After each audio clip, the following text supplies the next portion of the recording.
So I'm here with James LaPlante, the video coordinator for Bison Catholic. So James, not a whole lot of people know that you're not only the video coordinator for Bison Catholic, but you're actually the janitor as well. So talk about what are some of your duties on a weekly basis as video coordinator for Bison Catholic? Basically, my weekly duties are coordinating with the people that I work with. I work with one of the peer ministers here. His name is Josh Geenert. So I coordinate with him, and then my associate Sam Metler. We get together once a week, about 4 o'clock on Thursdays, and we film our segments that we use for each week. What those look like is about a minute, 2 minute long video for Facebook and YouTube, to just kind of keep people updated on what we're up to around here, add a little humor here and there, and then every once in a while give an announcement for a special event. So New Age media and Catholicism aren't something that people usually think mesh together. Can you explain the use of media getting people to the church and to the Newman Center? Yeah, I think, well, everybody's scrolling through their phone, right, these days. That's the classic, millennial stereotype. You're always looking at your phone, so may as well use that to bring people in. So the hope is that when you're scrolling through Facebook or YouTube, and maybe if you liked Bison Catholic on Facebook, say when you came in during Welcome Week, you'll see that little notification pop up, and that'll remind you to come and check out some of the events we have going on here. But I think it's also a good way to really efficiently get the message across, because video, video can really get, where was I going with that? I was on a roll there.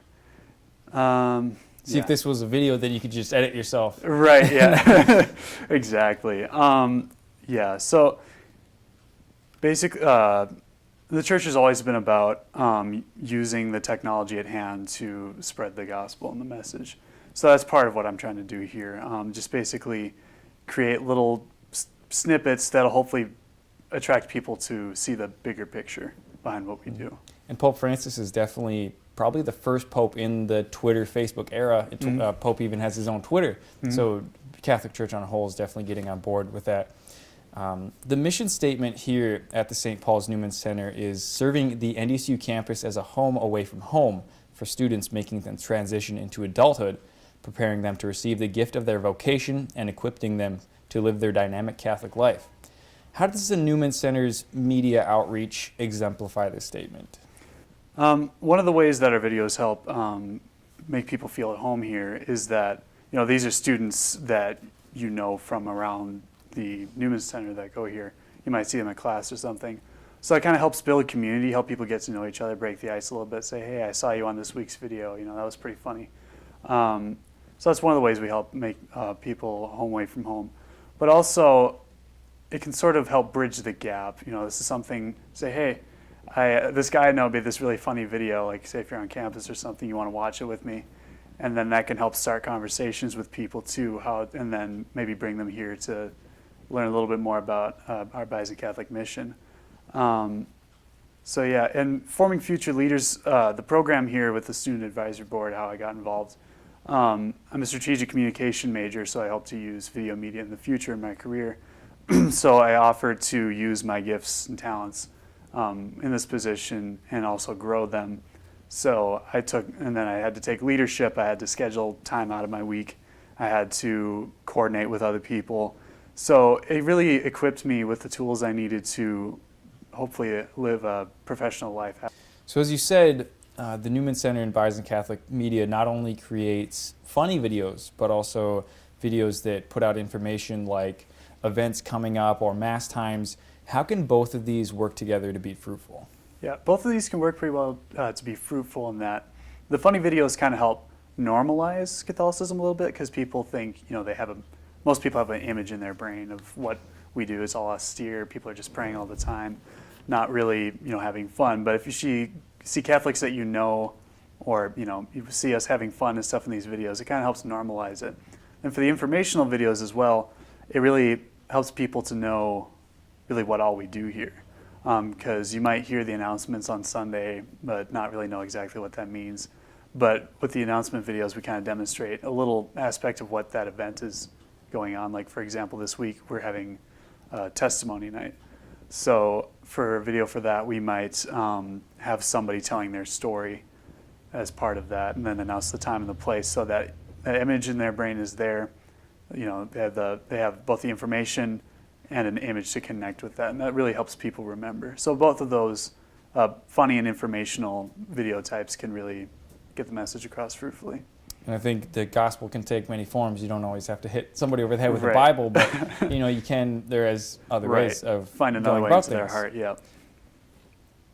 Yeah. So you said you make multiple videos every week, every month. Do you ever find it hard? Do you ever hit like a writer's block, creative block? You don't quite know what to do. Yeah, there have been plenty of times where we go into our meetings and we're just completely at a loss for what to do, because some weeks for our events here at the Newman Center are slower, and so it gives us a little more creative freedom. But sometimes creative freedom kind of limits like the amount your brain can think about it. Because I mean, comedy and speech writers and stuff will tell you that every once in a while they'll have bursts of like genius, and then there'll be really dry periods. So I definitely run into a few of those. But what I normally do in those cases is when a thought strikes me, and we can get distracted too, but when a thought strikes me, we just go for it, see if it works, and if it does, great, we use it. But if not, we just kind of scrap that and move on until we come on something we all like and works really well. So that's kind of how I get around the writer's block with that. And then hopefully bursts of genius. Yeah, come a from few that. of those have come, yeah. So we've seen the Newman Center do this on a smaller scale through you and the video coordinators, but how can the Catholic Church as a bigger whole take media and bring the people into the church through media? Yeah, one of the ways the church can do that is most YouTube channels and content producing things like that on social media, they do at least one video a week, and that really kind of keeps people's awareness of you in their minds. That repetition creates sort of habits in their head. So if they like what you make, they'll come back the same time next week, and if they like it enough, they'll look forward to it and stuff. So it kind of helps people with their short-term, keep your message in their short-term memory. That helps as well. But also, you want, with that presence in their mind, you want to make sure that you're sending across the right message that gets them thinking. So you have to make sure that the church is using their message, not making video media like another pulpit to preach from, but more like another voice to kind of guide them in the right direction. So I think overall, like if depending on your parish's needs, of course, but if parishes can make more of an effort to use social media in whatever way works best for them. But my advice would be to start with weekly content and then up that if you can. But that'll increase your presence on social media, and collectively, if parishes across the country and the world, if God willing, can do that, and that presence on social media can really help people be more aware of Catholicism, what we actually are. Because I think the church has sort of a public image crisis where people don't know exactly what Catholicism is, but they have this idea of what it is, and that doesn't always line up with reality. So if we can show them what we really are through social media and video, that can go a long way in helping to solve that public image crisis. And honestly, even since Vatican II, the church has kind of struggled. Right. How do we get this to people like what we are now?